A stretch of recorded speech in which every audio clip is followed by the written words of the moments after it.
സിനുജി നമസ്കാരം. ഈ Ukraine Russia യുദ്ധം അതിങ്ങനെ ചർച്ചയിലൊക്കെ നിന്നുകൊണ്ടിരുന്ന ഒരു യുദ്ധമായിരുന്നു. ഇപ്പോൾ വീണ്ടും ഉക്രൈൻ റഷ്യക്ക് നേരെ കുറച്ച് മിസൈൽ പ്രയോഗിച്ചിരിക്കുന്നു എന്ന വാർത്തയാണ് പുറത്തു വരുന്നത്. പക്ഷേ അത് മിസൈൽ പ്രയോഗിച്ചു എന്നുള്ളത് മാത്രമല്ല, അതിന് റഷ്യയുടെ പ്രതികരണം എന്തായിരിക്കും എന്നുള്ളതാണ് നമ്മളെയൊക്കെ ആശങ്കപ്പെടുന്നത്.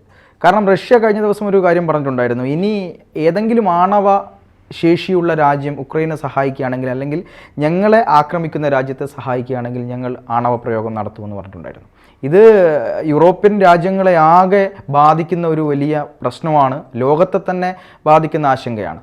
എന്തായിരിക്കും സംഭവിക്കുക? ഇപ്പോൾ യൂറോപ്യൻ യൂണിയൻ ശരിക്കും ആണവായുധ ഭീഷണിയിൽ തന്നെയാണ്. അതായത് അമേരിക്ക, നാറ്റോ സഖ്യങ്ങളിലെ രാജ്യങ്ങൾ, യൂറോപ്യൻ രാജ്യങ്ങൾ, ഇവിടെയൊക്കെ തന്നെ എപ്പോൾ വേണമെങ്കിലും ആണവായുധം ഉണ്ടാകാമെന്ന പ്രതീക്ഷയിലാണ്. ഇതിന് കാരണമെന്ന് പറയുന്നത് ജോ ബൈഡൻ കഴിഞ്ഞ ദിവസം ഉക്രൈന് കുറച്ച് ഹ്രസ്വദൂര ദീർഘദൂര ബാലിസ്റ്റിക് മിസൈലൊക്കെ ഉപയോഗിക്കാൻ, അതായത് റഷ്യക്കുള്ളിൽ പ്രയോഗിക്കാനുള്ള അനുമതി നൽകി. ഈ മിസൈലൊക്കെ നേരത്തെ തന്നെ അമേരിക്ക കൊടുത്താണ്. അപ്പോൾ ദീർഘദൂര ബാലിസ്റ്റിക് മിസൈലുകൾ ഉപയോഗിക്കരുതെന്ന് കർശന നിർദ്ദേശം ഉണ്ടായിരുന്നു. ഇപ്പോൾ ജോ ബൈഡൻ പറയുന്നത് നിങ്ങൾ ഉപയോഗിച്ചോളൂ. അപ്പോൾ ഏറെക്കാലമായി സെലൻസ്കിയുടെ ഒരു ആവശ്യം ബൈഡൻ അംഗീകരിച്ചു. അതേ തുടർന്ന് 6 ബാലിസ്റ്റിക് മിസൈലുകളാണ് കഴിഞ്ഞ ദിവസം ഉക്രൈൻ റഷ്യക്ക് നേരെ പ്രയോഗിച്ചത്. അപ്പോൾ റഷ്യയുടെ ബ്രയാൻസ്ക് എന്ന് പറയുന്ന ആയുധ സംഭരണശാല ഉൾപ്പെടുന്ന മേഖലയ്ക്ക് നേരെയാണ് ഈ റോക്കറ്റ് ആക്രമണം നടന്നത്. പക്ഷേ റഷ്യയുടെ ടെക്നോളജി ഉപയോഗിച്ച് അതിനെയെല്ലാം വ്യോമ മേഖലയിൽ വെച്ച് തന്നെ പ്രതിരോധിച്ചു എന്ന് പറയുന്നു. പക്ഷേ ഉക്രൈൻ പറയുന്നത് ഞങ്ങൾ അവിടെ ബ്രയാൻസ്ക് എന്ന് പറയുന്ന ആ മേഖലയിൽ ഈ റോക്കറ്റ് വിക്ഷേപിച്ചതോടുകൂടി അവിടെ വലിയ സ്ഫോടന ശബ്ദമുണ്ടായി, വലിയ അഗ്നിയൊക്കെ ആളുന്നത് കണ്ടു എന്ന് പറഞ്ഞാൽ അവർക്കെന്തോ കുഴപ്പമായ കാര്യങ്ങളൊക്കെ പറ്റിയിട്ടുണ്ട്. അപ്പോൾ ഈ കാര്യങ്ങൾക്കൊക്കെ തിരിച്ചടി അങ്ങനെ എന്തെങ്കിലുമൊക്കെ ഉണ്ടാകുകയാണെങ്കിൽ ഞങ്ങൾ കരുതിയിരിക്കും എന്നൊക്കെയാണ് ഉക്രൈൻ പറയുന്നത്. അപ്പോൾ ഇതോട് കൂടി ഉണ്ടാകുന്ന ഒരു സംഭവം എന്ന് പറഞ്ഞാൽ റഷ്യ ഏത് രീതിയിലും തിരിച്ചടിക്കുമെന്നുള്ളതാണ്. ശരിക്കും ഇവിടെ കളിച്ചതാരാണെന്ന് ആലോചിച്ച് നോക്കി. ഡൊണാൾഡ് ട്രംപ് അടുത്ത ജനുവരി 20 അമേരിക്കയുടെ പ്രസിഡന്റായി എത്തുന്നതോടുകൂടി ഈ യുദ്ധം ഏതാണ്ട് അവസാനിപ്പിക്കുമെന്ന് റഷ്യൻ പ്രസിഡന്റ് വ്ളാഡിമിർ പുടിനും അതുപോലെ തന്നെ സെലൻസ്കി ഉക്രൈൻ പ്രസിഡന്റും പ്രതീക്ഷിച്ചിരുന്നു. ആ പ്രതീക്ഷയ്ക്കാണ് ഇവിടെ മങ്ങലേൽപ്പിച്ചത്. സത്യം പറഞ്ഞാൽ ഇവിടെ കളിച്ചത് അമേരിക്കയുടെ ഡീപ് സ്റ്റേറ്റാണ്. അതായത് റഷ്യ ഉക്രൈൻ യുദ്ധം അവിടെ അവസാനിക്കരുത്. മാത്രമല്ല ട്രംപിന് ഈ യുദ്ധം കൊണ്ട് എന്നും തലവേദന ഉണ്ടാകണം. ഒരിക്കലും സമാധാനപരമായി ശാശ്വതമായി ഈ പ്രശ്നം പരിഹരിച്ച് ട്രംപിന് പോകാൻ പാടില്ല. അപ്പോൾ ഇപ്പോൾ ഈ പറയുന്ന കമലാ ഹാരിസ് ജയിക്കുകയോ അല്ലെങ്കിൽ ഈ ബൈഡൻ്റെ തന്നെ പാർട്ടിക്കാർ, അതായത് ഡെമോക്രാറ്റുകൾ വീണ്ടും ഭരണമെടുക്കുകയോ ചെയ്തിരുന്നുവെങ്കിൽ ഈ അനുമതി അമേരിക്ക കൊടുക്കത്തുമില്ല, ഇത്തരം ഒരു അറ്റാക്ക് നടക്കുകയുമില്ല. അപ്പോൾ അങ്ങനെ ഒരു അറ്റാക്ക് നടന്നാൽ അത് മുഴുവൻ ഈ ഡെമോക്രാറ്റുകളുടെ തലയിൽ വന്ന് വീഴും.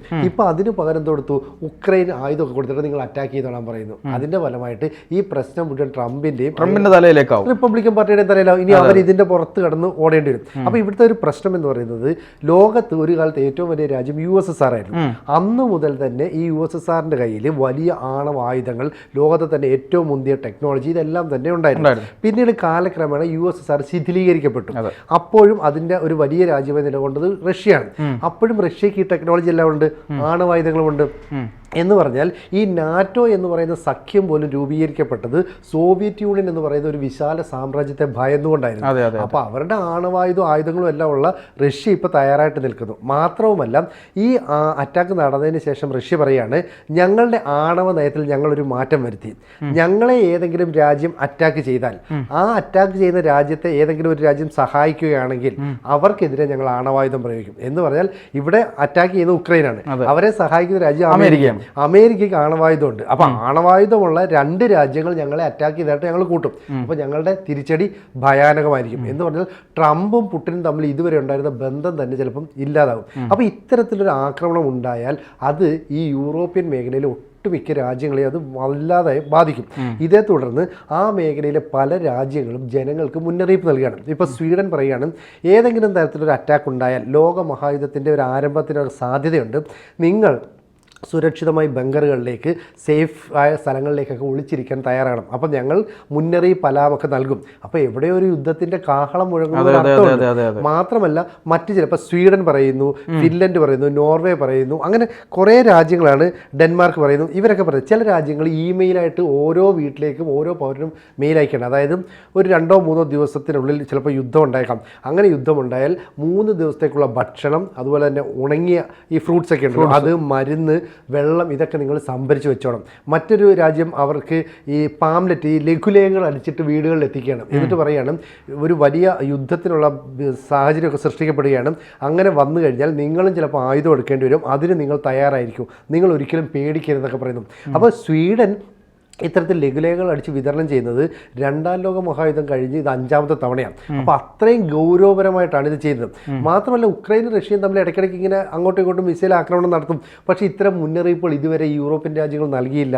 അപ്പോൾ ഇപ്പോൾ അത് നൽകണമെങ്കിൽ അതിൻ്റെ പിന്നിൽ എന്തൊക്കെയോ ഉരുണ്ട് കൂടുന്നത്, എന്തൊക്കെയോ സംഭവിക്കാൻ സാധ്യതയുണ്ട് എന്നാണ് മനസ്സിലാക്കുന്നത്. അപ്പം ഈ ഉക്രൈൻ ജനത ആയുധം ഉപയോഗിക്കാൻ ഒരു കാലത്ത് ജനങ്ങളെയൊക്കെ പഠിപ്പിച്ചിരുന്നു. അപ്പം ജനങ്ങളോട് പറഞ്ഞു നിങ്ങൾ ആയുധം, അത് ഈ സോൾജേഴ്സ് അല്ലാത്ത ആൾക്കാരുണ്ടല്ലോ അവർക്ക് പറഞ്ഞു നിങ്ങൾ ആയുധം ഉപയോഗിക്കാൻ പഠിക്കണം, ഗൺ എങ്ങനെ ഉപയോഗിക്കുന്നത് ഒരാവശ്യം വന്നാലും. ഇതേ സാഹചര്യമാണ് പണ്ട് പലസ്തീനും ഇസ്രയേലും തമ്മിൽ പ്രശ്നമുണ്ടായപ്പോൾ ഇസ്രയേൽ ജനതയോട് അവിടുത്തെ ഭരണകൂടം ആവശ്യപ്പെട്ടു നിങ്ങൾ ഓരോരുത്തരും ആയുധം ഉപയോഗിക്കാൻ പഠിക്കണം. അങ്ങനെയാണ് ഇസ്രയേലിലെ മുഴുവൻ ജനതയും ഈ പട്ടാളത്തിൻ്റെ സേവനം, നിർബന്ധിത സേവനത്തിലേക്ക് വന്നത്. ഇപ്പോൾ അവിടെ മറ്റു ജോലികൾക്ക് പോകുന്ന ബിസിനസ് ചെയ്യുന്ന കച്ചവടം ചെയ്യുന്ന ആൾക്കാരൊക്കെ തന്നെ സോൾജേഴ്സായിട്ട് സേവനം അനുഷ്ഠിച്ചിട്ടുണ്ട്. അപ്പോൾ അവരതിൻ്റെ പരിശീലനം നേടിയിട്ടുണ്ട്. അങ്ങനെ പറഞ്ഞതിന് ശേഷമാണ് ഒക്ടോബർ 7 കഴിഞ്ഞ തവണ ഹമാസ് ഒരു അറ്റാക്ക് നടത്തുകയും 1500ഓളം ഇസ്രായേലുകാരെ കൊല്ലുകയും ചെയ്തു. അതോടുകൂടി ഇസ്രായേലുകാർ ഈ സിവിലിയൻസ് ഒക്കെ യുദ്ധക്കളത്തിലേക്ക് ഇറങ്ങി. ഇതിന് സമാനമായ സാഹചര്യമാണ് ഇപ്പോൾ ഉക്രൈനിൽ ഉണ്ടായിരിക്കുന്നത്. ഏത് നിമിഷവും വേണമെങ്കിലും അവിടുത്തെ സാധാരണ ജനങ്ങൾ ഉൾപ്പെടെ ഇവർ യുദ്ധത്തിലേക്ക് ഇറങ്ങണം. അപ്പോൾ USSR എന്ന് പറയുന്ന രാജ്യത്തിനുണ്ടായിരുന്ന അതേ ശക്തി ഈ നാറ്റോയെ അതുപോലെ തന്നെ യൂറോപ്യൻ രാജ്യങ്ങളെയും ഭയപ്പെടുത്തി. അതേ ശക്തി ആർജിക്കാൻ റഷ്യക്ക് കഴിഞ്ഞു. കാരണം എന്താ വെച്ചാൽ ഈ സോവിയറ്റ് യൂണിയനിൽ ജീവിച്ചിരുന്ന ഒരാൾ തന്നെയാണ് ഈ വ്ളാഡിമിർ പുടിൻ.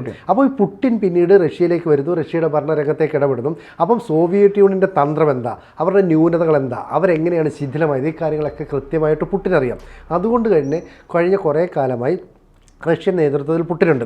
എന്ത് ചെയ്യണം എന്ത് ചെയ്യേണ്ട എന്നൊക്കെ പറയാൻ. എന്തിനാണ് പറയുന്നത്, ഒരു 2000 തൊട്ടുള്ള കാലം എടുത്താൽ പുടിൻ കൃത്യമായി ഒരു തവണ പ്രധാനമന്ത്രിയാവും, അടുത്ത തവണ പ്രസിഡന്റാവും, വീണ്ടും പ്രധാനമന്ത്രിയാവും, പ്രസിഡന്റാവും എന്ന് പറഞ്ഞാൽ പുടിനാണ് റഷ്യ അധികാര കേന്ദ്രം. ഇപ്പം റഷ്യയിലെ സാർ ചക്രവർത്തിമാരെന്ന് പറയും.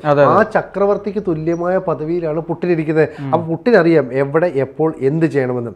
അതുകൊണ്ട് റഷ്യയുടെ ഇരിക്കുന്ന ആണവായുധം എപ്പോൾ എങ്ങനെ പ്രയോഗിക്കുമെന്ന് പേടിയാണ്. ഇപ്പോൾ സൂപ്പർസോണിക് ജെറ്റുകൾ അടക്കം, സൂപ്പർസോണിക് മിസൈലുകൾ അടക്കം നമ്മൾ ഇന്ത്യ വികസിപ്പിച്ചെടുത്തിട്ടുണ്ട്, ശബ്ദത്തെക്കാൾ വേഗത്തിൽ. അപ്പോൾ നമ്മൾ വലിയ മികവൊക്കെ കാണിച്ചു. പക്ഷെ നമ്മളെക്കാൾ മികച്ച രീതിയിൽ നിൽക്കുന്ന രാജ്യമാണ് റഷ്യ. റഷ്യക്ക് എത്രയോ കാലം മുമ്പ് ഇതുണ്ടായിരുന്നു. അപ്പോൾ ആണവായുധ ശേഖരണത്തിൽ, അതുപോലെ തന്നെ വ്യത്യസ്തങ്ങളായ ടെക്നോളജിയുടെ കാര്യത്തിൽ, യുദ്ധമേഖലയിലെ തന്ത്രത്തിൻ്റെ കാര്യത്തിലൊക്കെ റഷ്യ ഒരു പടി മുന്നിലാണ്. അതിൻ്റെയും താഴെയാണ് ഇന്ത്യയും ചൈനയൊക്കെ. ഈ സൂപ്പർസോണിക് മിസൈലിൻ്റെ കാര്യമൊക്കെ എടുത്താൽ അമേരിക്കയൊക്കെ ദൂരെയാണ് റഷ്യയുടെ. അങ്ങനെയുള്ള ഒരു റഷ്യ ഈ ആണവ ആക്രമണമായിട്ട് വന്നു കഴിഞ്ഞാൽ അമേരിക്ക പോലും പിടിച്ചു നിൽക്കാൻ പേടിക്കും. അതെ, ഇപ്പൊ ഈ ഡൊണാൾഡ് ട്രംപിന് ഒരു പണി കൊടുക്കുക എന്ന ലക്ഷ്യത്തിൽ, അതായത് ബൈഡൻ പോകുന്ന പോക്കിൽ ട്രംപിന് നെഞ്ചത്തൊരു ചവിട്ട് കൊടുത്തിട്ട് പോകാന്ന് വിചാരിച്ചിട്ടാണ് ഈ പണി ഒപ്പിച്ചത്. അപ്പൊ ഈ ഉണ്ടാക്കി കഴിയുമ്പോൾ എന്ത് പ്രശ്നം വരുന്നത്, ഇവര് ഉക്രൈൻ കയറിയിട്ട് റഷ്യക്കെതിരെ മിസൈൽ അയക്കുന്നു, റഷ്യ തിരിച്ച് ഈ ആണവ അറ്റാക്ക് നടത്തുന്നു. അപ്പം പ്രതിരോധിക്കാൻ അമേരിക്ക ചെല്ലണം. ഇതിന് മറ്റൊരു കാര്യം എന്ന് പറയുന്നത്, സൗത്ത് കൊറിയയിൽ ഏതാണ്ട് 10,000 മുതൽ 50,000-ഓളം ഭടന്മാർ നിലവിൽ റഷ്യയെ സഹായിക്കാനായിട്ട് ഇവിടെ എത്തിയിട്ടുണ്ട്. അപ്പോൾ ഉത്തര കൊറിയൻ ഭടന്മാരെയും റഷ്യൻ ഭടന്മാരെയും ഒന്നിച്ചു കൂട്ടി അറ്റാക്ക് ചെയ്യാം എന്നുള്ളതാണ് ഈ പറയുന്ന ഉക്രൈൻ്റെ പ്ലാൻ. അപ്പോൾ അവരൊരു കരാറിൽ ഏർപ്പെട്ടു. ഏതെങ്കിലും ഒരു രാജ്യം ഉത്തര കൊറിയയെ അറ്റാക്ക് ചെയ്താൽ അത് എന്നെ അറ്റാക്ക് ചെയ്യുന്നതായിട്ട് റഷ്യ കരുതും. തിരിച്ച് ഏതെങ്കിലും ഒരു രാജ്യം റഷ്യ അറ്റാക്ക് ചെയ്യുന്നതായി കരുതിയാൽ കിം ജോങ് ഉന്നിന്റെ ഉത്തര കൊറിയ പറയുന്നത്, സൗത്ത് കൊറിയ പറയുന്നു ഞങ്ങളെ അറ്റാക്ക് ചെയ്തതാണ്. അപ്പോൾ എന്ന് പറഞ്ഞാൽ നാളിച്ച് ഒരു രാജ്യത്തെ ആക്രമിച്ചാൽ 2 രാജ്യങ്ങൾ ഒരുമിച്ച് ആ രാജ്യത്തെ ആക്രമിക്കും. ഇതൊരു വലിയ ഭീഷണിയാണ്. മാത്രമല്ല കിം ജോങ് ഉന്നിന്റെ കയ്യിൽ ആണവായുധം ഉണ്ടെന്ന് നേരത്തെ തന്നെ ഞങ്ങൾ സമയം കിട്ടുവാണെങ്കിൽ അമേരിക്കയുടെ നെഞ്ചത്തെറിയുന്ന ഇടയ്ക്കിടയ്ക്ക് പറഞ്ഞുകൊണ്ടിരിക്കുന്ന ആൾക്കാരാണ്. അവരും പുടിനോട് ഒന്നിച്ച് ചേർന്നാൽ ഈ ലോകത്ത് എന്താണ് സംഭവിക്കുന്നത് നമുക്ക് പറയാൻ പോലും പറ്റത്തില്ല. മാത്രമല്ല ഈ ഉക്രൈൻ റഷ്യക്ക് നേരെ ആക്രമണം നടത്തിയതോടുകൂടി നാറ്റോ രാജ്യങ്ങളും ഭയപ്പെടുന്നുണ്ട്. കാരണം ഈ നാറ്റോയിൽ അംഗത്വം വേണമെന്ന് ആവശ്യപ്പെട്ടുകൊണ്ടാണ് ഉക്രൈൻ ഈ യുദ്ധത്തിനൊക്കെ തുടക്കം കുറിച്ചത്. അപ്പോൾ അതിന്റെ ഫലമായിട്ട് റഷ്യ കുറേ പാവം പിടിച്ചു വെച്ചു, ഉക്രൈനും കുറച്ച് പാവം പിടിച്ചു വെച്ചു. അപ്പോൾ ഈ യുദ്ധം ഒന്ന് തീരാൻ ഒരു ഒത്തുതീർപ്പ് ചർച്ച എന്ന നിലയിൽ പുടിനും സെലൻസ്കിയും കൂടെ ഈ ട്രംപിൽ പ്രതീക്ഷ അർപ്പിച്ചു. ട്രംപ് അതിനോട് ഓക്കെയും പറഞ്ഞാണ്. അങ്ങനെയാണെങ്കിൽ കുറച്ച് സ്ഥലം ഉക്രൈൻ റഷ്യക്ക് വിട്ടുകൊടുക്കേണ്ടി വരും, മേജർ സ്ഥലങ്ങൾ. റഷ്യയുടെ കുറച്ച് സ്ഥലം ഉക്രൈനും വിട്ടുകൊടുക്കേണ്ടി വരും. പക്ഷേ നേട്ടം ഉണ്ടാകുന്ന റഷ്യയ്ക്കാണ്. അപ്പോൾ ഇതിനൊന്നും വഴങ്ങരുത്, ഞങ്ങൾ സഹായിക്കാമെന്ന് പറഞ്ഞിട്ട് ഈ ഡീപ് സ്റ്റേറ്റ് ഇതിന്റെ ഇടയ്ക്കൂടെ കയറി പണിയാണ്. ഇവരാണ് ഉള്ളിൽ കൂടി കളിക്കുന്നത്. ഇപ്പൊ കളിച്ച് ഈ ഡൊണാൾഡ് ട്രംപിന് തലവേദന ഉണ്ടാക്കിയാലേ 4 വർഷം കഴിഞ്ഞ് ഇവർക്ക് ഭരണം തിരിച്ചു കിട്ടും. അപ്പം അടുത്ത 4 വർഷം കഴിഞ്ഞുള്ള ഭരണത്തിന് വേണ്ടിയിട്ടാണ് ഈ ഡെമോക്രാറ്റുകൾ ഇപ്പൊ ഇത്തരത്തിലൊരു കള്ളക്കളി നടത്തുന്നത്. അതിന്റെ ഫലമായിട്ടുണ്ടാകുന്നത് ലോകം തന്നെ ഒരു ആണവായുധ അല്ലെങ്കിൽ ആണവ യുദ്ധത്തിന്റെ ഭീഷണിയാണ്. ഒട്ടുമിക്ക യൂറോപ്യൻ രാജ്യങ്ങളും അവിടുത്തെ ജനങ്ങളോട് പറയുകയാണ് എപ്പോൾ വേണമെങ്കിലും ഇങ്ങനെ ഒരു യുദ്ധം ഉണ്ടാകും, നമുക്ക് യാതൊന്നും ചെയ്യാൻ പറ്റത്തില്ല എന്ന് മാത്രം പറയുന്നത്. അപ്പോൾ 2ാം ലോക മഹായുദ്ധം യുദ്ധം ഏതാണ്ട് അവസാനിക്കാറായ സമയത്ത് അമേരിക്ക 2 ആറ്റം ബോംബ് ഇട്ടു ജപ്പാൻ, ഹിരോഷിമയിലും നാഗസാക്കിയിലും. അതോടുകൂടി അമേരിക്കയാണ് ലോകത്തിലെ വലിയൊരു ശക്തി എന്ന് വരുത്തി തീർക്കാൻ അവർക്ക് സാധിച്ചു. ആ ആറ്റം ബോംബ് ഇട്ടതോടുകൂടി അതിൻ്റെ ശക്തി എത്രത്തോളമാണ്, ഒരു ജനങ്ങളുടെ ജീവിതം എത്രത്തോളം പിന്നെന്താ നരകതുല്യമാകുമെന്നൊക്കെ തെളിയിക്കപ്പെട്ടു. അങ്ങനെയുള്ള അമേരിക്ക ആണവ ആയുധം ഉപയോഗിച്ച് ഒഴിച്ചാൽ പിന്നീട് ഒരു രാജ്യവും പിന്നീട് ആണവ ആയുധങ്ങൾ ഉപയോഗിച്ചിട്ടില്ല. അതിൻ്റെ കാര്യം, ഏതെങ്കിലും ഒരു രാജ്യം ആണവായുധം മറ്റൊരു രാജ്യത്തിന് പ്രയോഗിച്ചാൽ മാത്രമേ ആ രാജ്യം തിരിച്ചടിക്കൂ ആണവായുധം. ഇതാണ് കരാർ.